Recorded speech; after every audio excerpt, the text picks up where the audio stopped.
doing? Hey, I'm doing okay. How are you? I'm good. How's your day going? How's your day going? It's just started, have some errands to run. But other than that, good. Probably a slow day. How's your day? Yeah, my day is okay. So I'm actually filming right now. Do you mind if I do an experiment with you? Yeah, is this for your YouTube? Yes, this is for YouTube. You okay with it? Okay, the first step is I want you to point your hands forward, your index finger to a wall. Yes. To the wall. Any wall, just in front of you. Yeah, actually in front of you is better. Okay. So I want you to turn around as far as you can.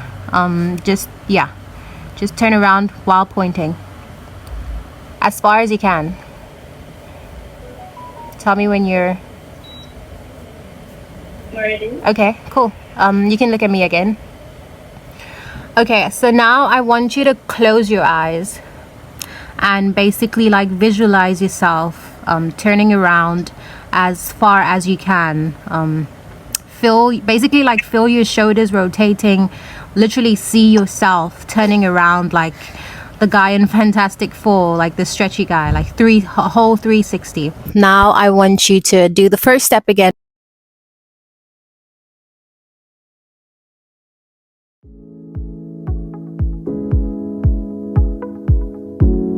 Did you notice?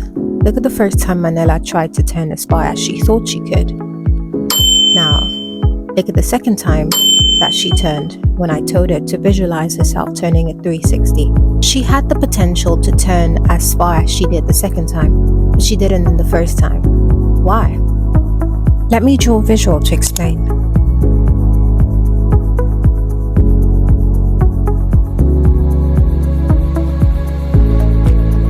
We have a belief of what our potential is, and that affects how much action we will take, which obviously affects our results.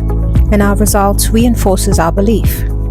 We need certainty. This is how we will motivate ourselves to execute strongly. And how do we get certainty? We get it by results in our head, by visualizing it as if it has already happened. A great example is the British athlete Roger Bannister. He was the first person to run a mile in 4 minutes. He didn't just physically practice, he practiced in his head because he could never achieve it physically. So he had to change it in his thoughts first. After Roger ran the first 4 miles, in the next 2 years, 37 more people ran a mile in 4 minutes, which no one has ever done in history before. And this is because Roger showed the world that it was possible to run a mile in 4 minutes. And how did he create his certainty? By visualizing it. If you believe you have very little potential to accomplishing something, you're not going to take very much action towards it, which leads to lousy results, thus confirming your belief. See, I told you I couldn't do it. And this turns into a toxic cycle. I guess it's true what the cheesy quote says. If you believe in yourself, you're halfway there. So, you start believing. Every part of your body is certain that you will achieve that goal. And you start focusing on it each and every single day. You put in the work, late nights, early mornings, making sure that everything works accordingly. And eventually you start accomplishing your goals. You work hard and you accomplish, and you work hard and you accomplish, and you work hard and you accomplish, and you work hard, and then suddenly you fail. And this part is what hurts our egos the most. What do you do when you fail, and how do you handle it? What do you do when you fail?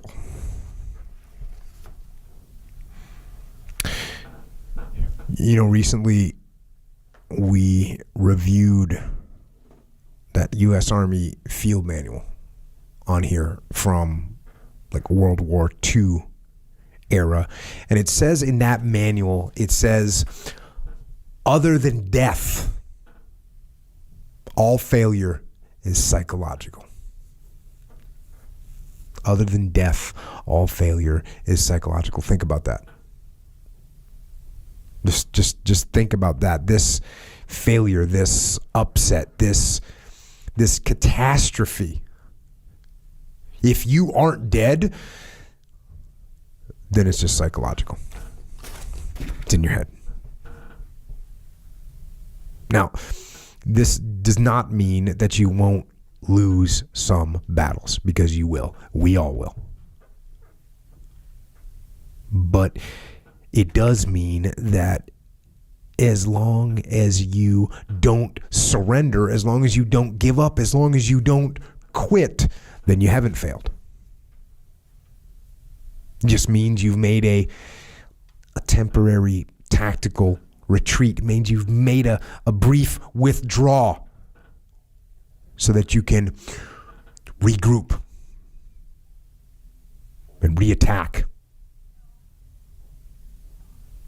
So, as far as I'm concerned, if you get beat, unless you're dead, you are not defeated. And you have not failed. What you've done is you've learned. You've gained experience. And you're still alive. And you have memories to make. So get up and go get after it. And so we pick ourselves back up. Wash your face, brush your hair, have a little snack, and put on a cute outfit. This simple thing could really change your mood. Yes, failing may make us feel down and demotivated to move forward. But honestly, failing is a stepping stone to success. We have another opportunity to be better. Lastly, you have to celebrate your progress. Inasmuch as you're not where you want to be, realize that you're one step closer to achieving the goal that you've always wanted to achieve. Being content with yourself and your progress means that you don't really care about what anyone says. You're in your own journey and no one has a say on how fast or how slow you're moving. So I urge you today to listen to some music, pick yourself back up, and realize that life is worth living, regardless of any obstacle you may face.